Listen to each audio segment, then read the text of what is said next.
योद्धा for justice, जनतेच्या न्याय हक्कासाठी, अन्याय विरुद्ध युद्ध. संगमनेरमध्ये 14 अवैध कत्तलखान्यांवर प्रशासनाचा सर्जिकल स्ट्राईक. संयुक्त कारवाईत बांधकामे भुईसपाट. संगमनेर शहरातील अवैध व्यवसायांचे कंबरडे मोडण्यासाठी संगमनेर म्युनिसिपल काउन्सिल आणि संगमनेर सिटी पोलीस स्टेशन यांनी आज संयुक्त धडक कारवाई करत तब्बल 14 अनधिकृत कत्तलखान्यांवर हातोडा चालवला.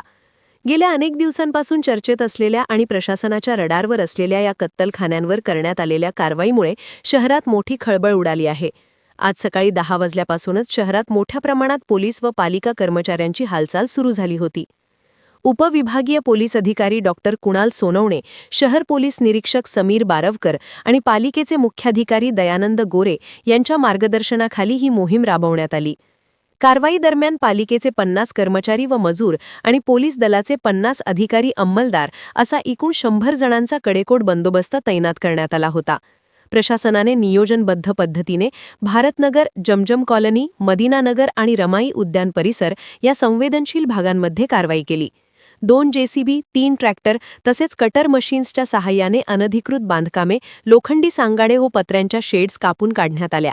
दुपारपर्यंत सुरू असलेल्या या मोहिमेत सर्व 14 बांधकामे पूर्णपणे जमीनदोस्त करण्यात आली.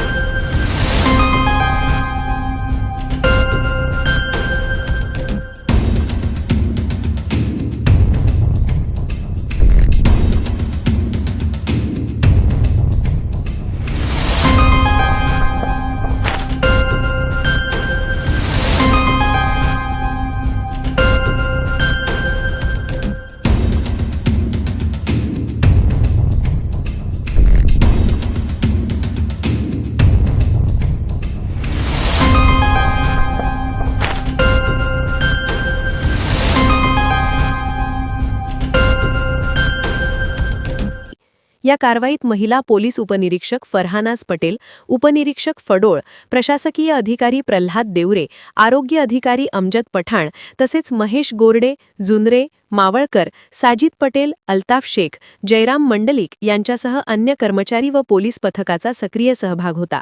यावेळी उपविभागीय पोलीस अधिकारी डॉक्टर कुणाल सोनवणे आणि शहर पोलीस निरीक्षक समीर बारवकर यांनी स्पष्ट शब्दात इशारा दिला की शहरात कोणत्याही प्रकारचे अनधिकृत व्यवसाय किंवा अवैध बांधकामे सहन केली जाणार नाहीत. नियमांचे उल्लंघन करणाऱ्यांवर यापुढेही अशीच कडक कारवाई सुरू राहील. दरम्यान या धडक कारवाईमुळे अवैध कत्तलखाना चालकांमध्ये भीतीचे वातावरण निर्माण झाले असून प्रशासनाच्या पुढील पावलांकडे संपूर्ण शहराचे लक्ष लागले आहे.